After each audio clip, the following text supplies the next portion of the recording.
Bună, sunt Elena Persei și astăzi aș vrea să vorbesc de câteva lucruri de care trebuie să ții cont când îți iei rochia de mireasă.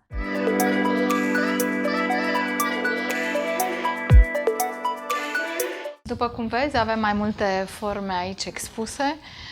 Dacă ești mai subțirică, mai înaltă, poți să optezi foarte ușor pentru o rochie fluidă, de mătase, da? Și care, bineînțeles, trebuie să aibă și ceva detalii. Și aici m-am orientat către dantelă, către pene, da? Penele foarte la modă în această perioadă. Dacă ești un pic mai plinuță, este bine să te orientezi către o rochie cu corsaj, da? Care să te strângă un pic și să mergi într-o linie de A, da? Un A-shape, după cum vezi aici, pentru că această parte nu îți va umfla șoldurile, da? Te va strânge și va orienta toată atenția în partea de jos, unde rochia ta este largă, da?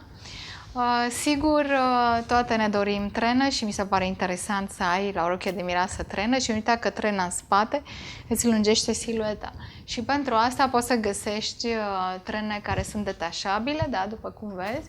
Deci să rămâi cu o rochie tip sirenă sau chiar cu o rochie în tip A și să-ți pui o trenă suplimentară pe deasupra. Da? Aici, așa cum îți spuneam, poți să ai și o combinație de formă de rochie tip prințesă, dar nu uita că o rochie de mireasă este frumoasă și când este largă, iar pe dedesubt să ai zona de sirenă, da? Deci să ai o combinație între rochie largă și rochie strâmtă. Și faptul că aici din nou vine cu o formă geometrică, așa este foarte utilă pentru cineva care are poate șolduri mai proeminente și este și mai micuță de statură și atunci zona asta de sirenă o ajută în același timp. Da? Nu uita că dacă ești micuță de statură, în general ai tendința să optezi către ceva simplu, ceea ce nu este neapărat desfătuit, pentru că dacă ești și micuță de statură și pui ceva simplu, nu vei atrage prea mult privirile, nu vei avea niciun interes. Și atunci o rochie în care are mai multe decupaje, mai multe intervenții, creează o atenție mult mai mare și te ajută mai mult.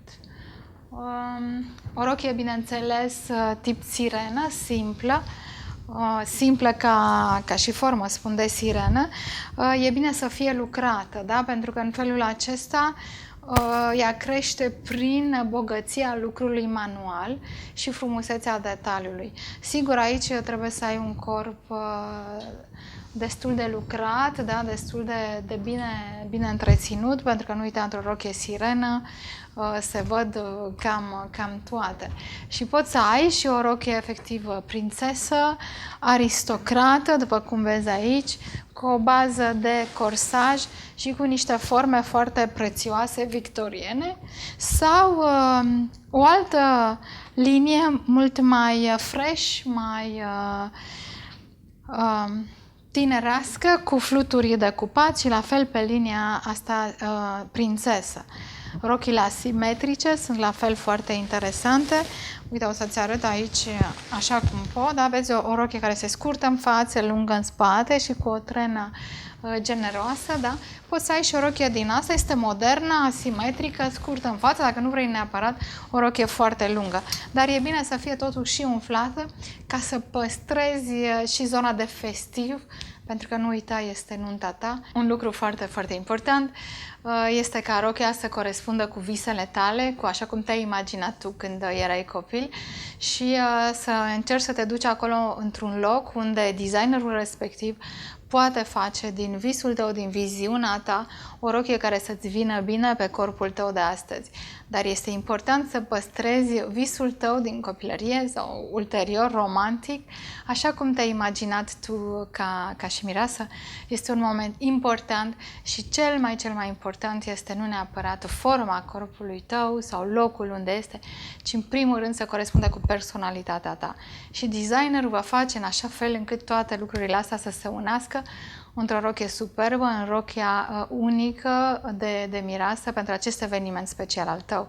Dacă crezi că ți-au plăcut și sfaturile mele ți-au fost utile, le poți împărți cu prietenele tale, poți share-ui video și dacă dorești un randevu la showroom sau online, mă poți suna pe telefonul afișat sau să ne trimiți un mail. Sunt Elena Persei, fashion designer și te mai aștept!